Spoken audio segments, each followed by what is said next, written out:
Good morning student. Last class में बेटा chapter number 3 सरल रेखा में गति हमने कंप्लीट कर लिया था। आज हम इसके न्यूमेरिकल डिस्कस करते हैं। लास्ट टॉपिक हमारा अपेक्षिक गति थी जिसको भी हमने पढ़ लिया था।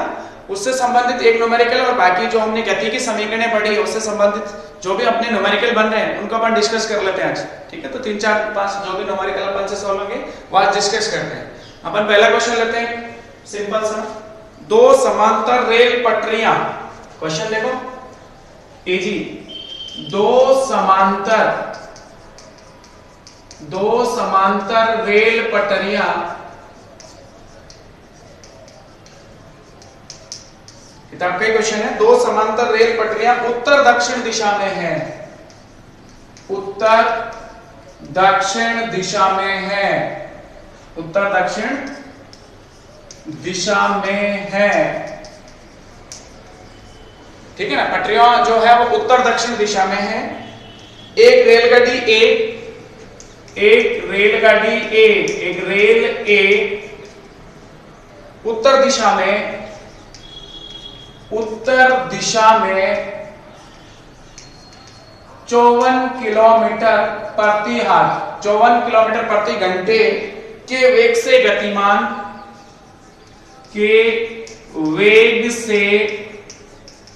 गतिमान तथा दूसरी रेलगाड़ी बी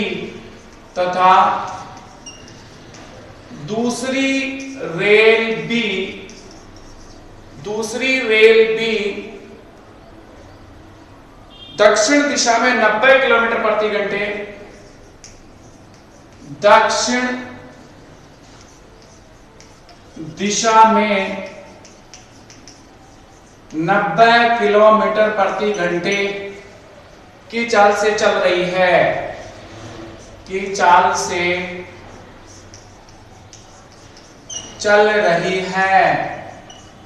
ये सवाल है। आगे क्या पूछ रहा है, ज्ञात कीजिए। हमें क्या क्या ज्ञात करना है। पहला, रेल ए का बी के सापेक्ष वेग, ठीक है ना, अपेक्षिक वेग या सापेक्ष वेग। दूसरा पार्ट, बी के सापेक्ष पृथ्वी का अपेक्षिक वेग, बी के सापेक्ष पृथ्वी का आपेक्षिक वेग। और तीसरा पार्ट पूछा है बेटा इसमें आपसे, रेलगाड़ी ए की छत पर गति की विपरीत दिशा में, रेल ए की छत पर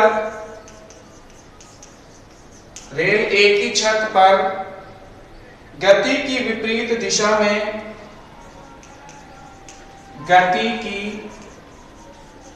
विपरीत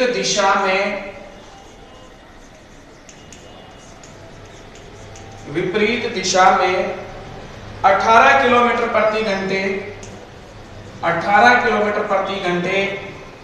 वेग से दौड़ते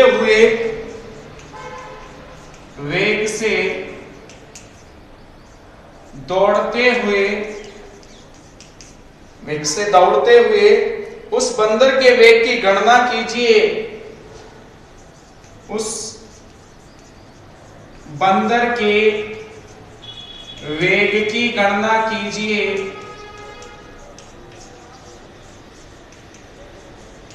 जो पृथ्वी पर खड़े व्यक्ति द्वारा देखा जा रहा है। पृथ्वी पर खड़े व्यक्ति द्वारा देखा जा रहा है।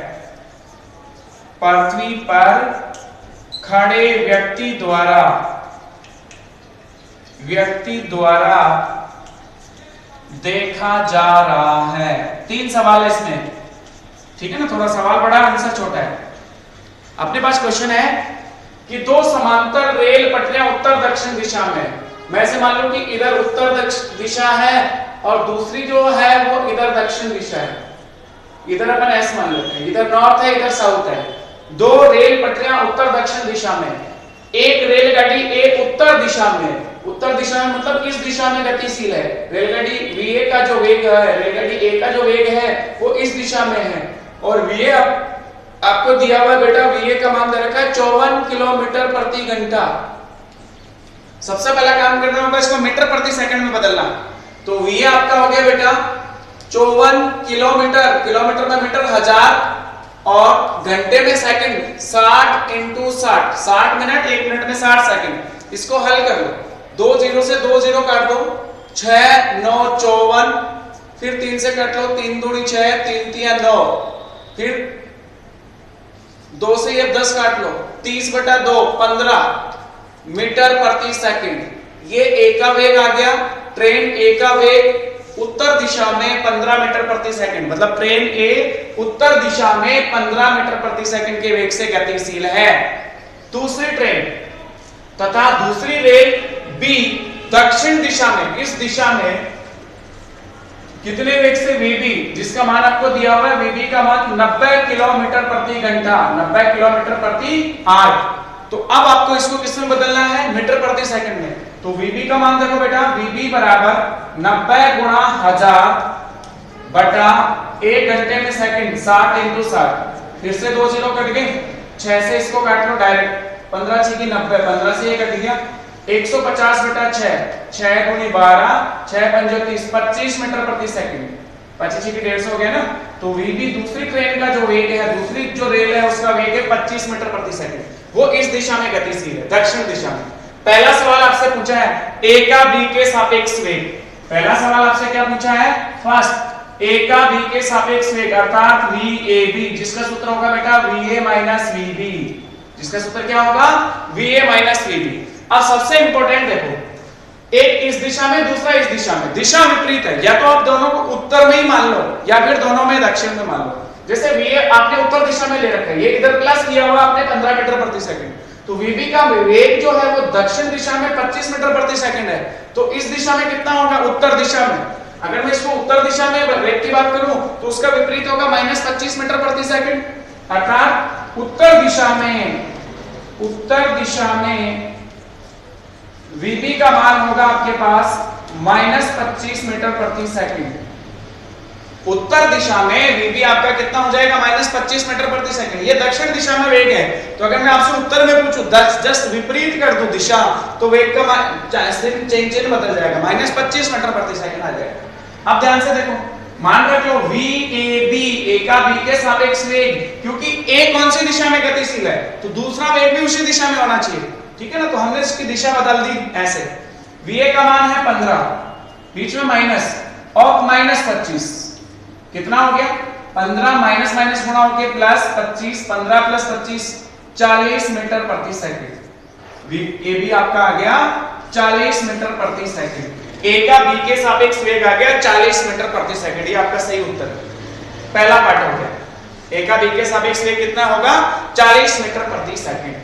दूसरा, B के सापेक्ष पृथ्वी का आपेक्षिक वेग, पृथ्वी का आपेक्षिक वेग पूछा है B के सापेक्ष, अर्थात सेकंड सवाल में आपसे पूछा है पृथ्वी का आपेक्षिक वेग B के सापेक्ष, मतलब VEB पूछा है आपसे, E for earth, B for B rail. पृथ्वी का अर्थ के सापेक्ष, जैसे A का B के सापेक्ष हुआ ना, वैसे पृथ्वी का B के सापेक्ष वेग क्या होना चाहिए, सूत्र VE माइनस VB। अब हम रेल के, पृथ्वी को तो हम स्थिर मानते हैं, पृथ्वी को हम स्थिर मानते हैं क्योंकि VE बराबर 0, VE बराबर 0 और VB आपका कितना है -25, तो आपका आंसर आ गया VEB, पृथ्वी का B के सापेक्ष वेग 0 माइनस और -25, उत्तर आ गया प्लस का 25 मीटर प्रति सेकंड। पृथ्वी के सापेक्ष B का वेग 25 मीटर प्रति सेकंड होगा उत्तर दिशा में। कौन सी दिशा में, उत्तर दिशा में। A का B के सापेक्ष वेग जो आया ये भी उत्तर दिशा में आया और ये भी उत्तर दिशा में आया। चलो ये दो पार्ट तो बहुत इजी थे और समझ में आ गए होंगे आपको। तीसरा थोड़ा सा लॉजिकली सोचना है।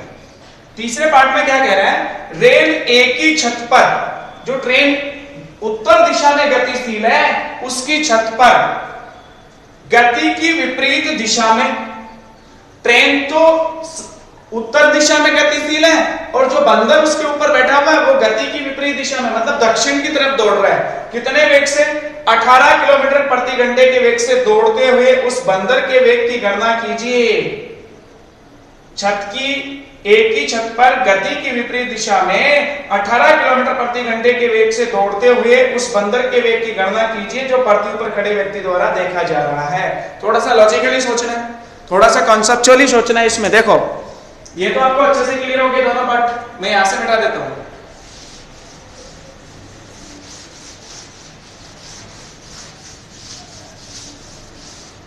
बंदर का वेग निकालना है, बंदर का ट्रेन ए के सापेक्ष वेग, मैं से लिखूं vma अर्थात vm minus va, vm minus va। आपको ये दिया हुआ है 18 किलोमीटर प्रति घंटा, रेल ए की छत पर गति की विपरीत दिशा में 18 किलोमीटर प्रति घंटे के वेग से दौड़ते हुए उस बंदर का, मतलब आपको vma डायरेक्ट दिया हुआ है। यहाँ पे आपको चूंकि vma का मान दिया हुआ है बंदर का, m for monkey, a for a train, बंदर का ए के सापेक्ष वेग ये 18 किलोमीटर प्रति घंटा है। इसको आप मीटर प्रति सेकंड में बदल लो पहले, 18 गुणा 1000 बटा 60 गुणा 60, 2 जीरो फिर से कट गए, 6 से काट लो डायरेक्ट, 6 की 18, 3 दूनी 6, 2 5 कट गए, 5 मीटर प्रति सेकंड। vma का मान आया 5 मीटर प्रति सेकंड।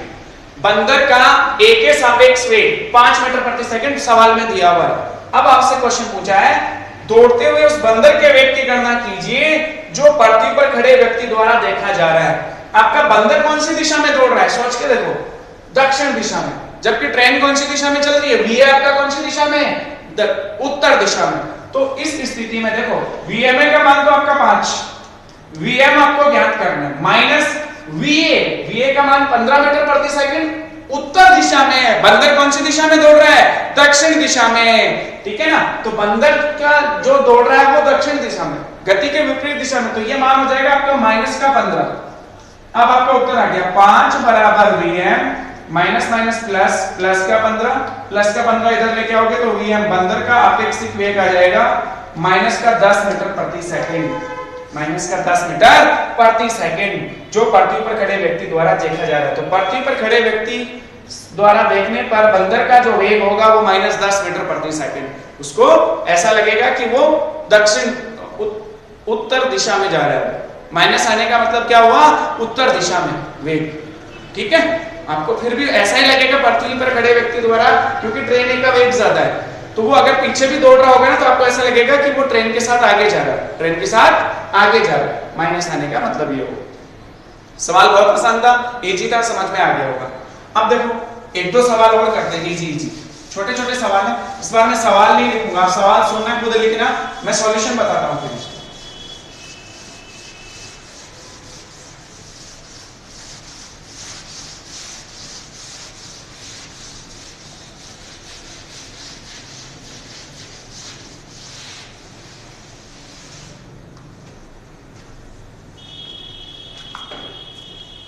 नेक्स्ट सवाल देखो बेटा,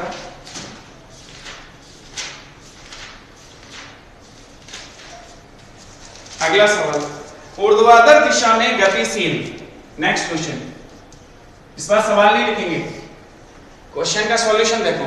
आप क्वेश्चन लिखो, ऊर्ध्वाधर दिशा में गतिशील ऊपर की ओर उठ रहे हेलीकॉप्टर से 500 मीटर की ऊंचाई से एक पत्थर गिराया जाता है। ठीक है, मैं सॉल्यूशन बताता हूं। ऊर्ध्वाधर दिशा में हेलीकॉप्टर पहले लिफ्ट हो रहा है, ऊपर की तरफ उठ रहा है, ठीक है ना। उस स्थिति में ये पृथ्वी की सतह मान लेते हैं बेटा। ऊर्ध्वाधर दिशा में गतिशील ऊपर की ओर उठ रहे हेलीकॉप्टर से 500 मीटर की ऊंचाई से, कितनी ऊंचाई से, 500 मीटर। ये जो ऊंचाई है वो 500 मीटर दी हुई है, यहां से ये ऊंचाई जो है वो 500 मीटर है। इस ऊंचाई से, यहां पे आपका हेलीकॉप्टर था, 500 मीटर ऊंचाई से एक पत्थर गिराया जाता है, यहां से एक पत्थर गिराया जाता है नीचे की ओर, ठीक है।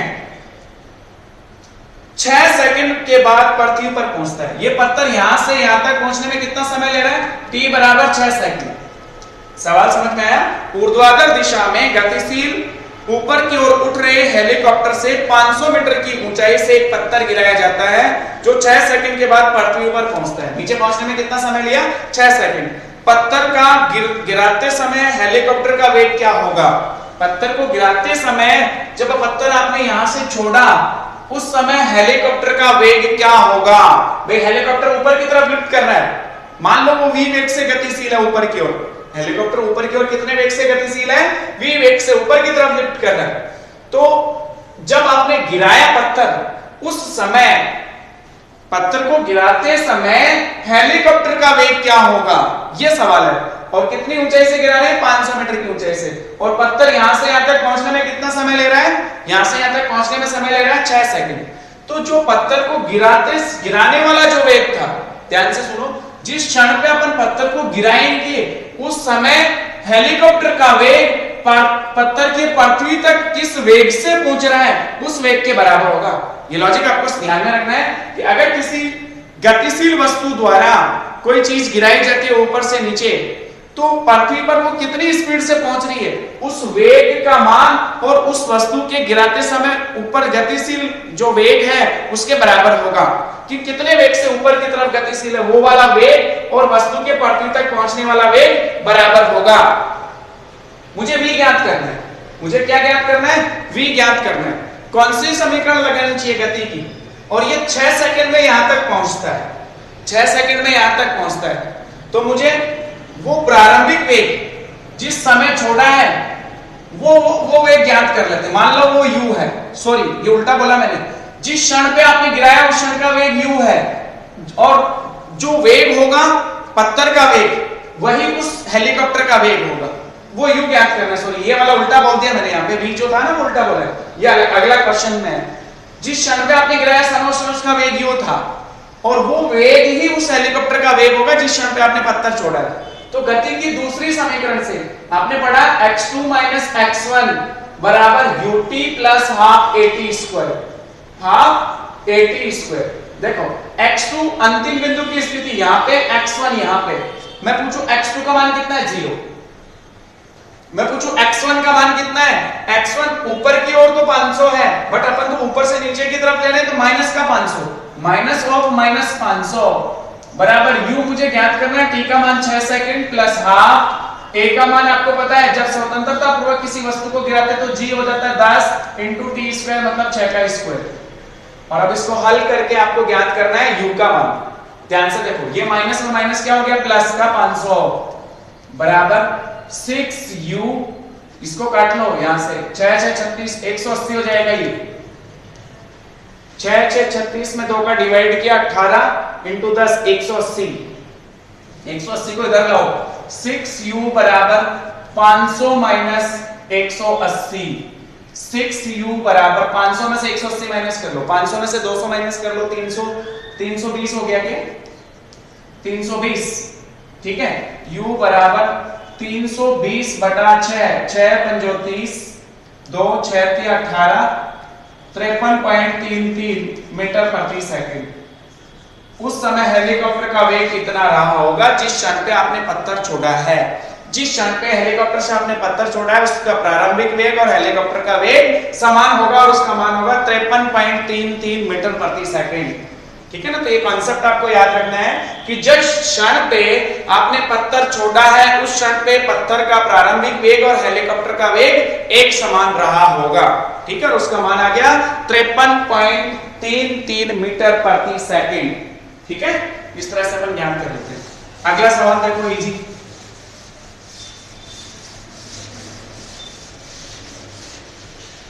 सवाल नहीं लिखेंगे, सॉल्यूशन चेक करेंगे। सवाल आप देखो, वीडियो से खुद लिखना। अगला सवाल है, एक 200 मीटर ऊंची मीनार से, एक 200 मीटर की ऊंची मीनार से एक पिंड नीचे गिराया जाता है। ठीक है ना, ये पृथ्वी की सतह, वैसा ही क्वेश्चन है, ये पृथ्वी की सतह मान ली। क्वेश्चन आपका एक 200 मीटर की ऊंची मीनार है, मीनार की ऊंचाई कितनी है, h बराबर 200 मीटर। पृथ्वी की सतह से 200 मीटर की ऊंची एक मीनार है, ऊंची मीनार से एक पिंड नीचे गिराया जाता है। पिंड यहां से नीचे गिराया मीनार से, ठीक है ना, नीचे की तरफ छोड़ा। उसी समय दूसरा पिंड, यहां पे एक पिंड था जिसको हमने नीचे गिराया 200 मीटर ऊंचाई से, उसी समय दूसरा पिंड 50 मीटर प्रति सेकंड के वेग से, दूसरा पिंड यहां से पृथ्वी की सतह से 50 मीटर प्रति सेकंड के वेग से, यू प्रारंभिक 50 मीटर प्रति सेकंड के वेग से ऊपर की ओर फेंका जाता है। एक दूसरा पिंड 50 मीटर प्रति सेकंड के वेग से ऊपर की ओर फेंका जाता है। वे दोनों कब और कहां मिलेंगे, वे दोनों किस क्षण पे मिलेंगे और कहां मिलेंगे, ये सवाल है। एक 200 मीटर ऊंची मीनार से एक पिंड को नीचे गिराया जाता है और उसी क्षण दूसरा पिंड जो पृथ्वी की सतह पे था उसको 50 मीटर प्रति सेकंड के वेग से ऊपर की ओर फेंका जाता है। दोनों पिंड कब और कहां मिलेंगे, ये सवाल है। दोनों पिंड कब और कहां मिलेंगे, तो अपन इसको लॉजिकली सोचते हैं कि सपोज मैं ऐसा बोलूं कि 200 मीटर ऊंची है, ये ऊपर से नीचे की तरफ h ऊंचाई यहां आके मिले होंगे इस बिंदु पे, तो ये वाली जो ऊंचाई है, ये वाली जो दूरी है वो कितनी रह जाएगी, 200 माइनस h। भाई टोटल 200 है, मैं बोलूं इस बिंदु पे मिले, इस क्षण पे t पे, जो मुझे ज्ञात करना है, ऊपर से नीचे h और नीचे से ऊपर 200 माइनस h पे मिले। दोनों पिंडों के लिए अलग अलग कर लो। मैं पहले पिंड की बात करूं, ये फर्स्ट पिंड और ये दूसरा पिंड। पहले पिंड का प्रारंभिक वेग 0, पहले पिंड का प्रारंभिक वेग 0, ठीक है। अब मैं बोलूं कि ये यहां आके मिल रहे हैं, कौन सी h ऊंचाई नीचे आके मिल रहे हैं, गति की दूसरी समीकरण लगा लो। गति की कौन सी समीकरण लगा लेते हैं, दूसरी समीकरण। और यहां से वस्तु को नीचे गिरा रहे हैं, स्वतंत्रता पूर्वक गिरा रहे हैं, तो इसके लिए a का मान होगा प्लस का g। गति की दूसरी समीकरण से s बराबर ut plus half at square. देखो कितनी नीचे आके मिले, सपोज h ऊंचाई, तो दूरी तो आपकी हो गई h, प्रारंभिक वेग 0। जब हम वस्तु को गिराने वाले होते हैं, स्वतंत्रता पूर्वक छोड़ने वाले होते हैं, प्रारंभिक वेग 0 लेते हैं, t प्लस हाफ a कितना होगा आपका g, स्वतंत्रता पूर्वक गिरती हुई वस्तु का त्वरण g होता है इनटू t स्क्वायर। तो आपके पास समीकरण आ गया बेटा h बराबर gt स्क्वायर, समीकरण संख्या 1। ये तो आपने लिखा पहली वस्तु के लिए। अब मैं दूसरी वस्तु की बात करूं जो ऊपर की तरफ फेंक रहे हैं, जो अपन क्या कर रहे हैं, ऊपर की ओर। दूसरी वस्तु के लिए, दूसरी वस्तु के लिए अगर अपन बात करें, उसको अपन ने ऊपर की ओर फेंका है, कितने वेग से, 50 मीटर प्रति सेकंड, ये प्रारंभिक वेग है, ठीक है। और वस्तु यहां मिल रही है, इसमें भी आप यही समीकरण लगा लो, गति की दूसरी समीकरण, s बराबर ut plus half at square. s का मान क्या होगा बेटा आपका, 200 माइनस h। कितनी दूरी पे जाके मिल रहे हैं, 200 माइनस h, तो विस्थापन या दूरी आपकी हो गई 200 माइनस h। u प्रारंभिक वेग 50 इंटू t, वो क्षण को हमें ज्ञात करना ही है, प्लस हाफ ऑफ a। जब वस्तु को नीचे से ऊपर की ओर फेंका जाता है तो a का मान होता है बेटा minus g into T square, अर्थात 200 माइनस h बराबर 50t minus half gt square, समीकरण संख्या 2। समीकरण 1 से h का मान, sorry half gt square, h का मान हाफ gt स्क्वायर यहां रख लो। समीकरण 1 व 2 से, समीकरण 1 व 2 से h का मान हाफ gt स्क्वायर यहां रखो, तो 200 माइनस हाफ gt स्क्वायर बराबर 50t minus half gt square. Minus का हाफ gt स्क्वायर माइनस का हाफ gt स्क्वायर कट गया, 200 बराबर 50t, 200 बराबर 50t, तो t का मान कितना आ गया, 4 सेकंड। बेटा 4 सेकंड के पश्चात दोनों पिंड मिलेंगे, 4 सेकंड के पश्चात दोनों पिंड आपस में एक दूसरे से मिलेंगे। अब वो हमसे कब और कहां की बात करिए तो h भी पूछा है। अगर t का मान 4 सेकंड में यहां रख दूं, g का मान मुझे 10 पता है, तो समीकरण 1 में t का मान रख लो। समीकरण 1 में स्मॉल t का मान रखने पर, मान रख लो बेटा, देखो h का मान आ गया हाफ, g का मान आपने 10 रखा, t स्क्वायर मतलब 4 इंटू 4, 2 से काट लो, 4 दूनी 8, 80 मीटर। अगर 9.8 लोगे तो थोड़ा सा कम आ जाएगा। h का मान आ गया 80 मीटर। मैं बोलूं मीनार की छत से नीचे की ओर 80 मीटर दूरी पे मिलेंगे, या पृथ्वी की सतह से 120 मीटर ऊपर की ओर मिलेंगे, क्योंकि टोटल दूरी 200 मीटर है। टोटल दूरी कितनी है बेटा, 200 मीटर। इस तरह से हम कह सकते हैं कि मीनार की हाइट से नीचे की ओर 80 मीटर के, या पृथ्वी की सतह से 120 मीटर ऊपर की ओर दोनों पिंड एक दूसरे से मिलेंगे। गति की समीकरण काम में लिए, ठीक है, इजी होता है। थोड़ा सा लॉजिकल और कॉन्सेप्चुअल सोचना है। तो ये क्वेश्चन बहुत अच्छा था कि ऊपर से भी कोई वस्तु गिराई और नीचे से भी फेंका, और हमसे क्वेश्चन पूछ लिया दोनों कब और कहां मिलेंगे। क्वेश्चन बहुत छोटा था बट सॉल्यूशन बहुत कॉन्सेप्चुअल है, ठीक है। एक न्यूमेरिकल और डिस्कस करते हैं, इजी सा, ठीक है। चलो देखो बेटा,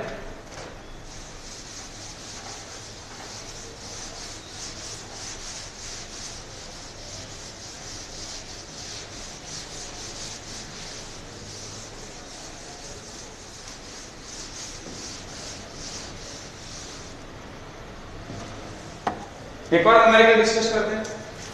देखो क्वेश्चन, 100 ग्राम द्रव्यमान का एक पिंड 100 ग्राम द्रव्यमान का एक पिंड विराम अवस्था से 490 सेंटीमीटर नीचे गिरता है। ठीक है ना, क्वेश्चन सुन लो पहले एक बार, फिर मैं समझाता हूं पूरा। 100 ग्राम द्रव्यमान का एक पिंड विराम अवस्था से 490 सेंटीमीटर नीचे गिरता है तथा रेत में 70 सेंटीमीटर धंसकर स्थिर अवस्था प्राप्त कर लेता है।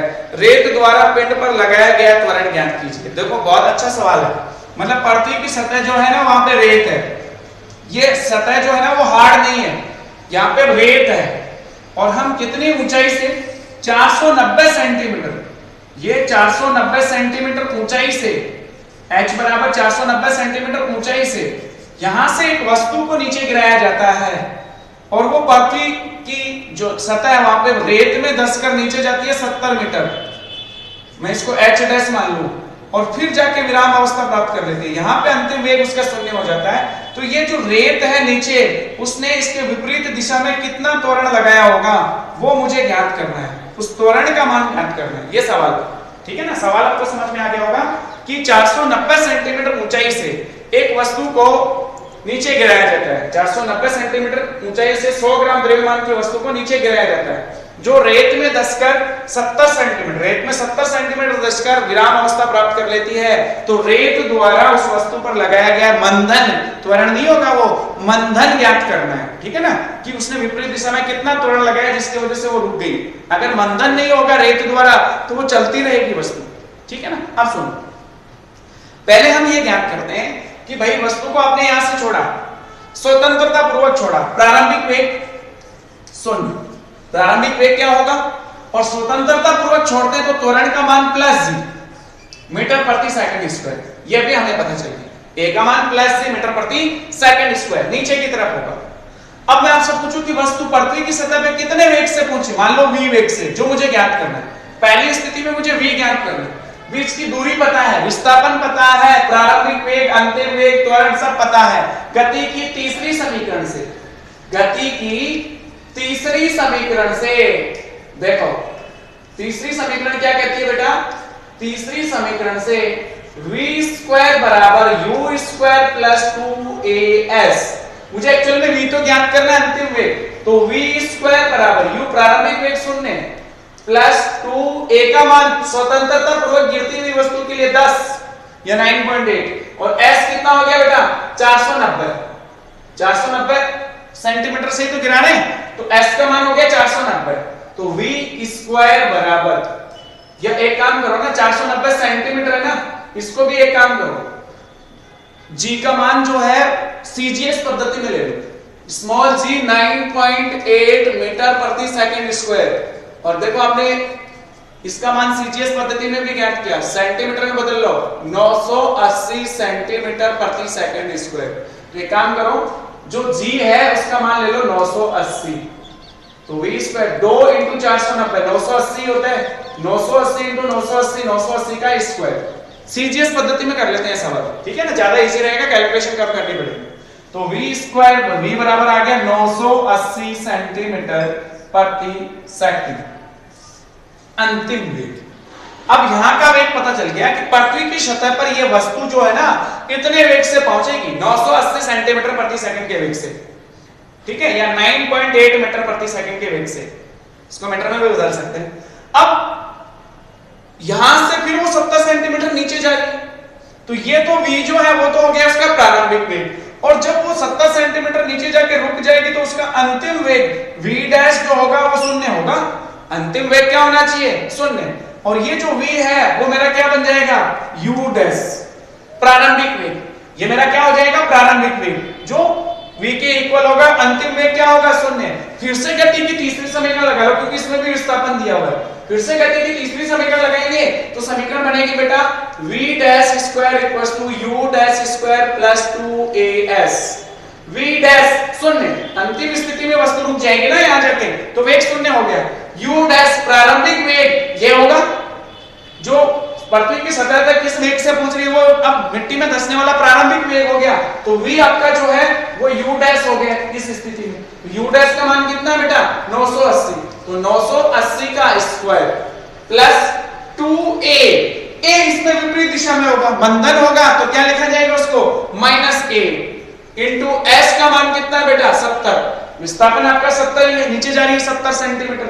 तो अब आपके पास a का मान ज्ञात हो जाएगा, इसको हल करोगे 0 बराबर 980 का square plus minus minus 140a, a बराबर इसको इधर ले आओ 140, a बराबर 980 का स्क्वायर 980 इंटू 980, a बराबर 980 इंटू 980 बटा 140, जीरो से ये जीरो काट लो, 4 5 70 4 84 14 97 7 से इसको मल्टीप्लाई कर लो, a इक्वल्स टू 0 8 7 56 5 9 7 63 और 5 67, एक बार गुणा सही कर लेना, 9 से गुणा कर ले, सॉरी 7 से गुणा कर लिया, 7